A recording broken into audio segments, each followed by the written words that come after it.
I just wanted to add to the video because this has come out recently that you can see Labour's lack of moral centre through the fact that it took them this long to finally decide to vote down a bill that would have been detrimental to protesting, to the point where you could get up to 10 years for being a mild annoyance.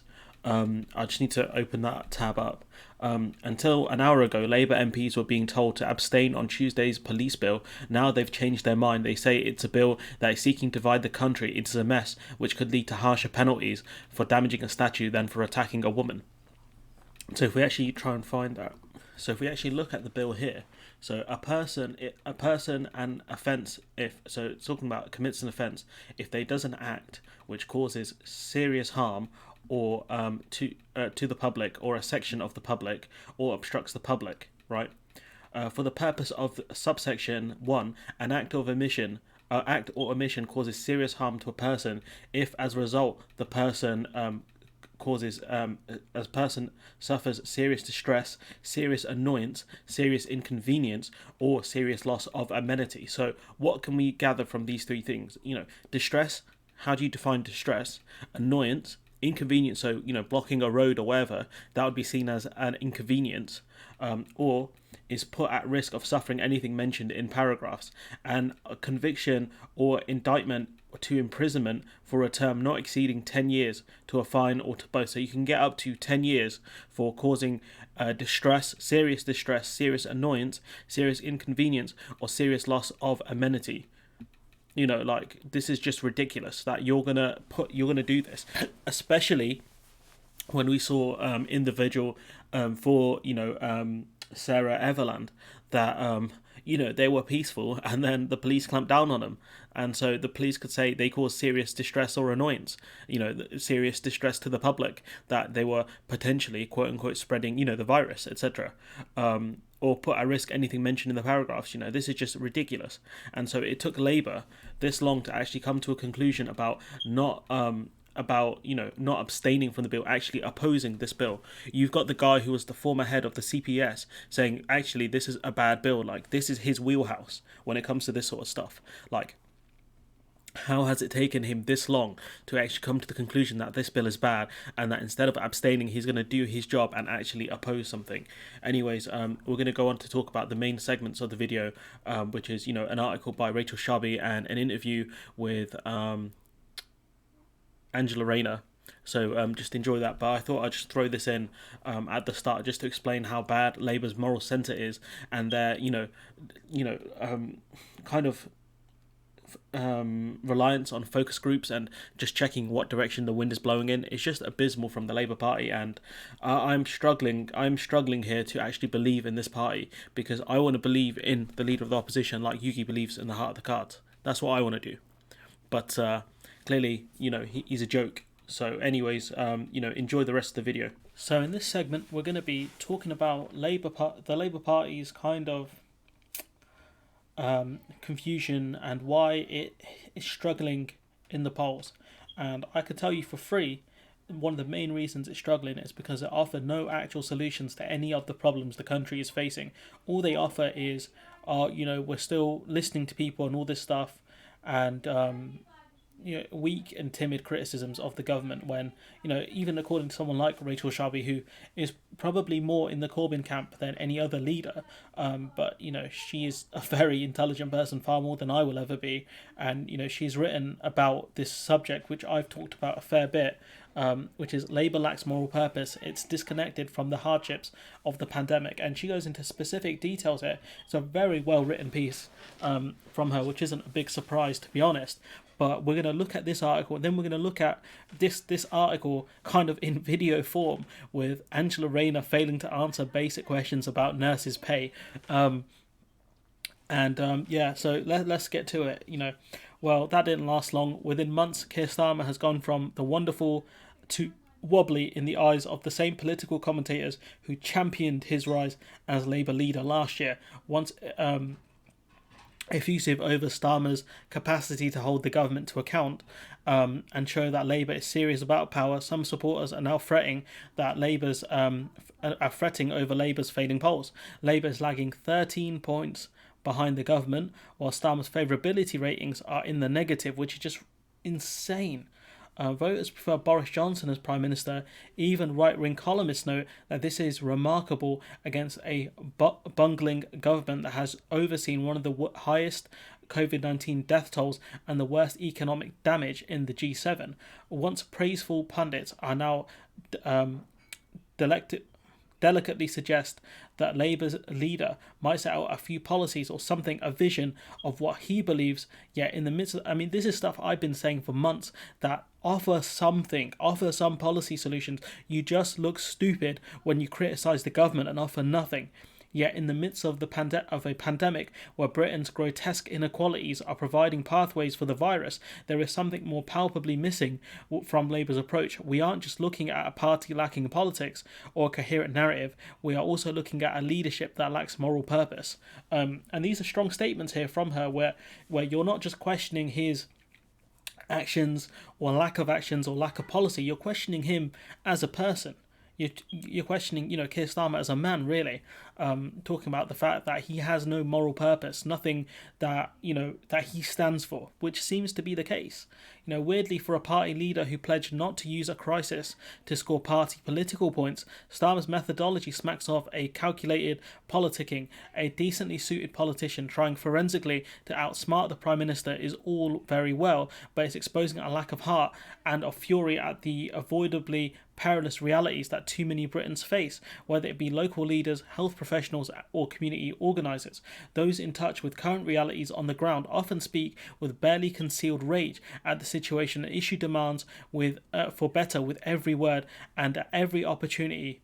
Stylistically, Starmer has gone for a more briskly managerial approach, with the impression thus created is for a leader who will not stand up and speak up for millions currently in crisis. And what she's really talking about, I think, here is that the people who are really struggling, on the ground with the pandemic, who have not gotten the help that they need, have been crying out for someone to actually listen and to actually support them, which is something the Labour Party haven't really done. They have talked about, the lack of support for people self-isolating. But the thing is, how much would you actually offer to people to self-isolate, to help them through this? That's the problem I'm having with the Labour Party, where it's easy to criticise and say the government aren't doing enough, but what would you do that's different? That's what we need here. They're like a university professor who will say, your essay is bad here, here, and here, and when you ask why it's bad, they say, no, it's just bad. And you're like, bruv, that doesn't help anyone. Some of the colliding horrors currently unfolding across the country include food poverty, spiraling household debt, looming evictions. That these are all issues that a lot of people are facing. Debt. People having to go onto credit cards, etc., because they maybe weren't eligible for furlough, or they were maybe self-employed or freelance workers who haven't received that much from the government. People that have been victims of fire and rehire practices. That's something I think quite a few major companies have tried to do in order to get staff onto lower wages. COVID safety failings in the workplace. Something we've seen with the I think it's DVLA workers who are suing the DVLA because of the lack of actual COVID security. A lack of financial help to self-isolate, if necessary, struggles to get access to sick pay or universal credit which isn't enough despite the increase, job losses, collapsing small businesses, and destitution caused by having what's deemed to be wrong immigration status. Communities are dealing with wave after wave of tragic coronavirus deaths, disproportionately battering minority and deprived areas and claiming too many lives too soon. Thanks to the lockdown and the vaccine rollout, we are seeing a drop, but in areas like the Midlands, the Northwest and the Northeast, areas of deprivation left to struggle, while the rest of the country feels a glimmer of respite. And so what Rachel Sharby is really pushing for is, Keir Starmer to actually be a knight and actually stand up for people. Those are probably words she wouldn't use. She'd probably have a more eloquent way to say things and probably a far better way. But point being is that he's not actually standing up for these people. The Labour leadership has certainly picked up on many of these issues, but a few of its interventions turn into full-blown ongoing campaigns. Most recently, the party's timidity is showing up in rows over NHS pay. Labour has forcibly rejected the government's shameful 1% pay rise increase proposal, but then suggested nudging it to only 2.1%, which is something that they should have gotten anyways from the government, which again, is a far cry from, as Rachel Sharby points out, that the 12% rise that the Royal College of Nurses are demanding. Labour's reluctance to commit to raising taxes has left it vulnerable to the inevitable follow-up. How are you going to pay for it? That's a consequence of failing to argue that on principle, the nation's most wealthy should pay a little extra in tax to help those most in need, and especially during a pandemic in which wealth gaps have widened. Especially when Labour could push for business reforms where it comes to, certain online businesses could get taxed more in order to, help other people, help other, high street businesses or, NHS or whatever you want to do with the money, make these sorts of reforms. If Labour does believe in tackling Britain's devastating inequalities, the leadership have an odd way of saying it, which is true because we don't really know what this man stands for. This disconnect is in part a product of the fractious relationship between party leadership and membership, which has cut off the essential blood supply of its grassroots. We've seen that the Labour Party have disbanded certain grassroots organisations which are really important for getting people to vote. With little to get their teeth into a constituency party level, Labour activists are instead volunteering at food banks, mutual aid groups and other pandemic relief efforts. In these roles, and rooted in their communities, members have a direct view of the terrible effects of the pandemic while witnessing the growing appetite for helping out collectively. Such insight has only reinforced the view that it is simultaneously self-defeating and insulting to suppose, as the Labour leadership seems to have done, that hardships on the ground might be mollified with a waving of a few British flags. Something that Starmer's talked about. He's flagging, flying the flag, patriotism, all this stuff. When that stuff doesn't feed people, it doesn't pay the bills. Currently bunkered off from its membership, the leader's office may get a rude awakening at a party conference this year when motions and meetings could force a reckoning over how to persuasively stand up for the very communities that Labour was set up to represent, the workers. That's what Labour Party was meant to be there for, the workers, the poor, the needy. That's what the Labour Party was meant to do, but it doesn't. And the thing is, this is why if you have a Labour Party membership, I would advise you not to tear it up. Why? Because you can have an impact when it comes to conferences and things like that. Finally, with the Labour leader, Labour's left now sidelined, the politicians and officials who spent 5 years lamenting Corbyn's leadership have certainly gotten their party back. But what on earth do they want it back for? It's hard to divine a goal beyond simply being in charge.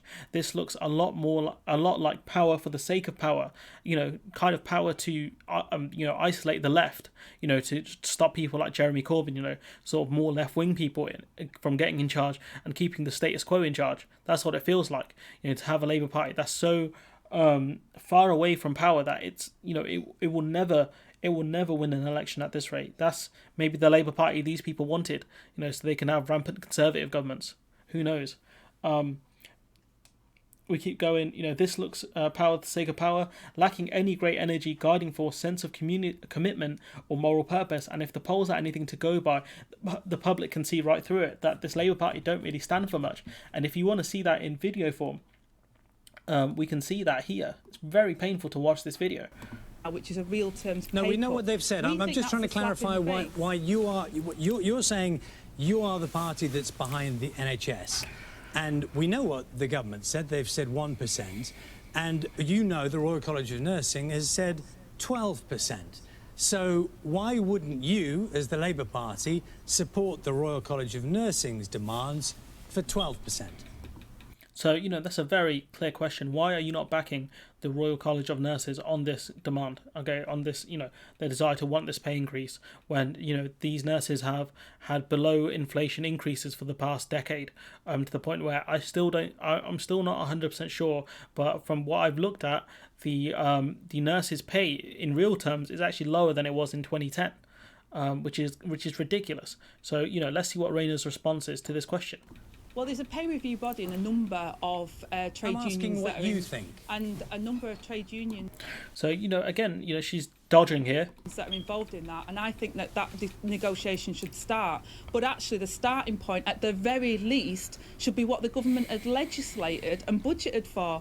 because we all know that the NHS staff have put themselves at risk during this pandemic. We know we've got thousands of vacancies already across our NHS. If we give them a real terms pay cut now, we're going to have serious problems in filling those vacancies and dealing with the backlog of cancer patients that we've got and supporting our key workers that have supported us through one of the most difficult times this country. You know, stock speech, you know, which really doesn't tell you much, does it? Honestly, have you learned anything from watching this? Has ever faced. If and I the may, government have Angela broken Rayner, their promise, if I and may, they should one at of- least give 2.1%. Okay, so you're using the word at least. If I look back to the Labour Party manifesto of 2019, at that point, and this is prior to the pandemic, of course, when everyone's even more grateful and full of praise for what the NHS has done, the Labour Party manifesto 2019, you were saying they should get 5%. So, I mean, have you come down from that marker? And if you could say a number then, why can't you say a number now? So that's, you know, these are great questions here that, you know, these aren't gotcha questions. These are easy questions where if you actually stood for something, if you had a philosophy, if you had actual policy solutions, you could answer this question easily. But she can't do it because they have no actual solutions. Well, you know, we're talking about our election launch for May now, and, you know, what we've got to remind ourselves, in that manifesto in 2019, the general public completely rejected it. It wasn't rejected because you wanted a 5% increase in nurse pay. So it's a very slimy answer here from Rayner. Incredibly slimy and very disingenuous. You know, someone who I expected a lot better from, to be honest. Shameful. You know, it was one of our worst election defeats. So what me and Keir have done when we took over the leadership of the Labour Party is listen to voters. And if you listen to voters now, 12 months on from the start of this pandemic, they would say that the government should at least honour its promise to our NHS workers. Okay, So she's going off, you know, poll data. You know, that's what this Labour Party are going to apparently base their philosophy on. They're going to listen to people and then they're going to go from there. So if 51% of people said we want to bring back the death penalty, are you going to be like, you know, well, we're going to listen to people and we agree with these people? Is that what you're going to do here? Like, this is just embarrassing, to be honest. If we actually go to the polls and look at the polls, we see that, you know, a poll for the Observer revealed that 72% of the public believe the pay deal, which is the 1% pay rise thing, should be more generous. The Tories are also facing backlash from their own supporters, as the opinion poll found a clear majority of Conservative voters, which is surprising, believe the increase is too low. More than a third of the public said they were angry about the offer. The thing is, I don't know if this opinion poll actually asked what should the pay rise be, because clearly that's what Rayner and Keir Starmer are waiting for, because once they know what the public want, they're going to be like, all right, the public want, you know, a 6% pay rise, because that's what the public have decided today. Like, it's so stupid. Like, the Royal College of Nursing want 12%. There is a figure there where you might be able to compromise, or you might be able to push for this. And if you say that, oh, we don't, how you pay for it, you know, the government have borrowed incredible amounts of money to deal with this pandemic and have wasted incredible amounts of money to give to their friends. You can make the point that, yes, we will have to borrow the money to pay for this, but in real terms, it will have a positive impact on the economy, because that money will be spent mostly within this economy. It's just embarrassing. We go to our final point here, which is Starmer. You know, in these elections, a vote for Labour is a vote to support our nurses, our doctors, our NHS staff. Asked twice if he'd join an NHS picket line, he equivocated, I support the NHS workers in their entitlement to a fair wage rise after what they've been through. So, you know, as the person who tweeted below points out, so that's a no. So that's all the Labour Party can do at the moment, because they don't have any policy solutions. So when you ask someone like Rayner, the deputy head of the party, look, what do you think the pay rise should be for NHS workers? They're going to, you know, dodge like Neo in the Matrix. Why? Because she has no answers. That's why. And it's sad. It's sad to say that someone who, you know, I thought more of would, you know, give such a weak and slimy and pathetic answer. But I don't want to put that solely on her. I want to put that more on the leader, Sir Keir Starmer. Why? Because he's the one the buck stops with. He's the one that decides these things. If the Labour Party wanted to put out policies, it would be him that pushed for these policies. You know, and he's hamstrung most of the party. He's hamstrung his, you know, obviously Rayner here. He's hamstrung Dodds, Annalise Dodds. So it's not a surprise here because he offers nothing. So she can't say what the Labour Party actually support here. Why? Because she doesn't know. Because the Labour Party haven't set out, because they're too desperately listening to people. Too busy looking at the polls and trying to figure out where to, which way the wind is going to blow, when realistically you need a strong and robust party with a moral compass. Yes, the Labour Party was rejected in 2019, but according to most of the polls, it was down to the leader and Brexit, not because of the manifesto. Or at least, the manifesto outside of Brexit. The Labour Party manifesto in 2019 was far too ambitious and promising far too much, when the public's perception of Labour is they're not very good with money. Had they gone through a much smaller platform, I think they would have been far more successful, offering to nationalise, or at least look into nationalising industries that aren't doing very well, such as, railways, energy, etc., internet, not just, on a more broader scale, and, things like that. But they didn't. And that's on them, which, Keir Starmer and Rayner were a part of. Let's not forget that. So, this is embarrassing from, Rayner, embarrassing from Starmer, but, a great article from, the great Rachel Sharby. So, you can read this article. I'll link it below. It's a very good piece, as always. It's not a surprise there. But let me know what you think in the comments below. Do you think that the Labour Party are right to offer no policy solutions, and that this is part of some broader 4D chess, Yu-Gi-Oh trap card strategy? Or do you think that you actually have to offer policy solutions? Because for me, criticising someone is not enough. You have to offer solutions of how something can be better. So then, at least then, where you can improve.